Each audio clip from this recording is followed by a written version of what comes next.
Atenção, emissoras da Rede Globo. 5 segundos para o próximo programa.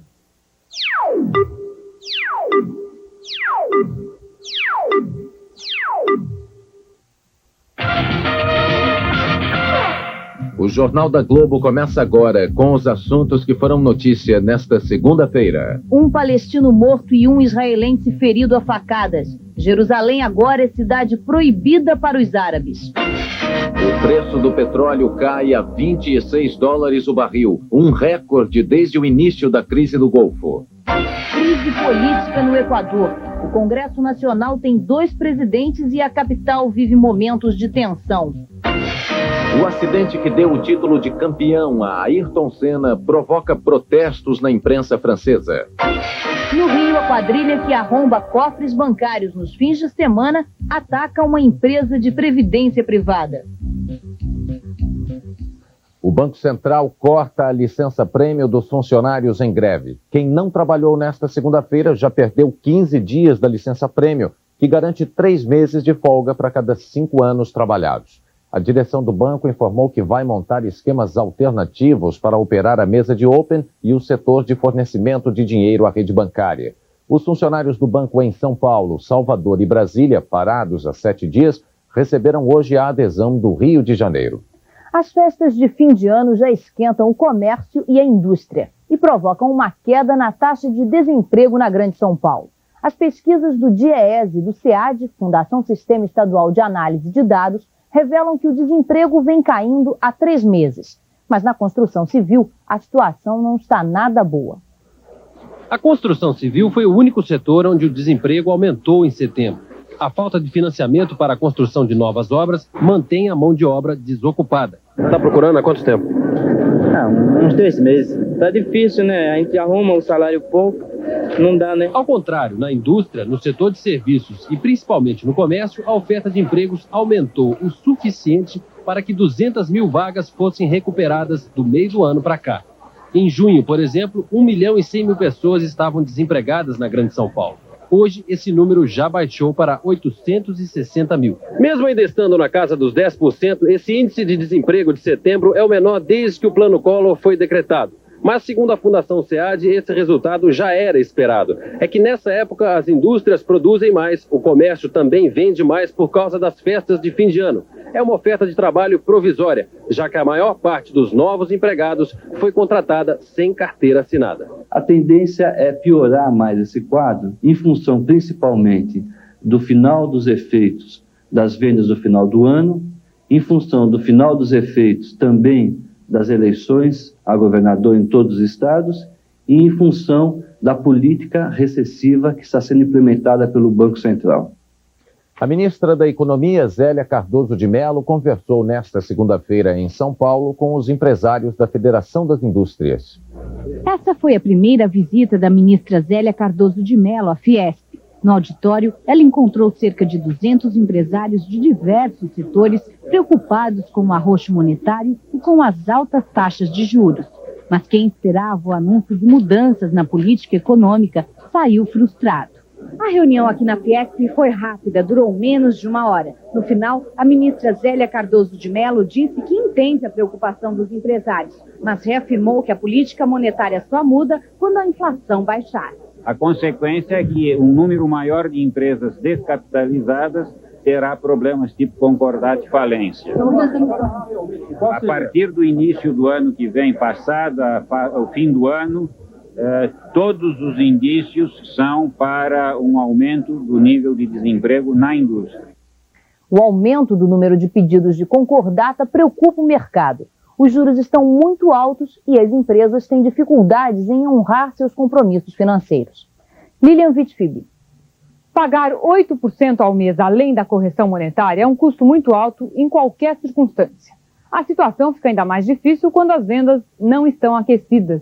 É virtualmente impossível, nessas ocasiões, repassar o custo financeiro para o preço final. Resultado, as empresas vão sendo sufocadas e o número de concordatas está aumentando. Mais ainda, há até concordatas brancas, que são aquelas em que as empresas, para evitar as formalidades na justiça, tentam primeiro prorrogar as dívidas junto aos bancos e aos próprios fornecedores. deixando muito claro às duas partes que esse é apenas um último recurso. Se a dívida não puder ser renegociada, a concordata formal acaba sendo a pior solução para todos, até porque não há uma jurisprudência definitiva sobre o pagamento ou não da correção monetária das dívidas das empresas em concordata. É o assunto do momento esse, tanto nos bancos quanto nos setores da indústria e do comércio. E a principal origem é essa, o custo do dinheiro, as taxas de juros, que agora estão descoladas do overnight. Não importa mais a taxa do título federal e sim os juros do mercado privado, que estão muito altos e não devem cair. As casas pernambucanas, com 92 anos de existência e mais de 300 lojas, pediram concordata preventiva no Rio. A dívida da empresa está calculada em 9,5 bilhões de cruzeiros. O juiz Rui Barbaut deferiu o pedido e as casas pernambucanas se comprometeram a pagar o montante acrescido de juros de 12% ao ano, mais correção monetária baseada na variação da BTN. As negociações para o pagamento da dívida externa. E o prejuízo do país, mais de 100 bilhões de cruzeiros com a movimentação de carga nos portos. Veja daqui a pouco.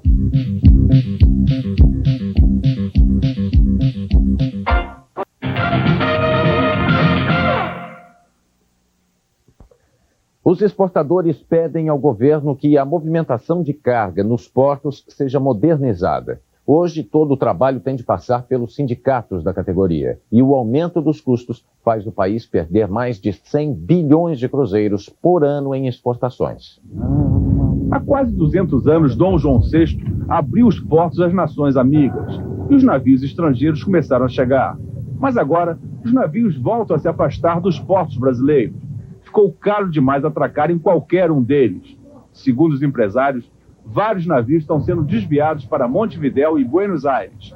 Este aqui é o setor mais moderno do Porto do Rio, de descarga de contêineres. É praticamente automatizado. Mesmo assim, os sindicatos exigem equipes de trabalhadores como se tudo fosse manual ainda. É preciso uma turma para retirar o contêiner lá de cima do navio. Depois, outra turma diferente mexe com o contêiner aqui no porto. E uma terceira turma vai colocar o contêiner num caminhão ou trem. São pelo menos 19 trabalhadores diferentes. O resultado é que a retirada de um contêiner num Porto do Rio custa pelo menos 10 vezes mais caro do que num porto da Alemanha ou da Holanda.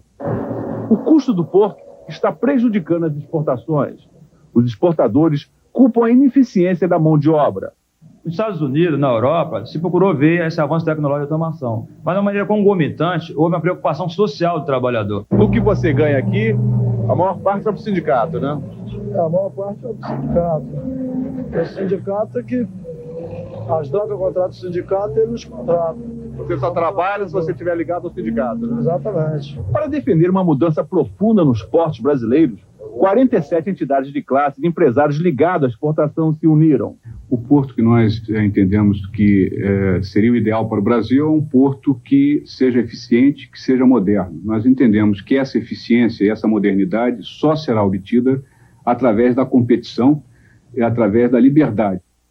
A ministra da Economia, Zélia Cardoso de Mello, vai ao Senado nesta terça-feira explicar a proposta brasileira para a renegociação da dívida. O governo espera voltar à mesa de negociação com os bancos credores. Eles já mandaram a Brasília uma missão de técnicos. Em comum com a missão do FMI, estes técnicos dos bancos têm apenas o hábito da discrição e do silêncio. Mas o trabalho deles aqui no Brasil será bem mais limitado em comparação com o do Fundo Monetário. Em vez de solicitar dados ao governo brasileiro, como faz a missão do Fundo Monetário, os representantes dos bancos credores passaram a tarde ouvindo explicações dos técnicos aqui do Ministério da Economia sobre quais são as bases da proposta brasileira de negociação da dívida. Os funcionários trocaram em miúdos o cálculo da capacidade de pagamento do país. A equipe estrangeira é formada por representantes de 4 bancos americanos, um inglês, um francês, um alemão e um canadense. Na quinta-feira, eles já devem estar voltando aos países de origem para relatar o que ouviram por aqui. A ministra da Economia vai ao Senado não porque houve convocação, mas pela obrigação constitucional de explicar a negociação da dívida. Alexandre Garcia.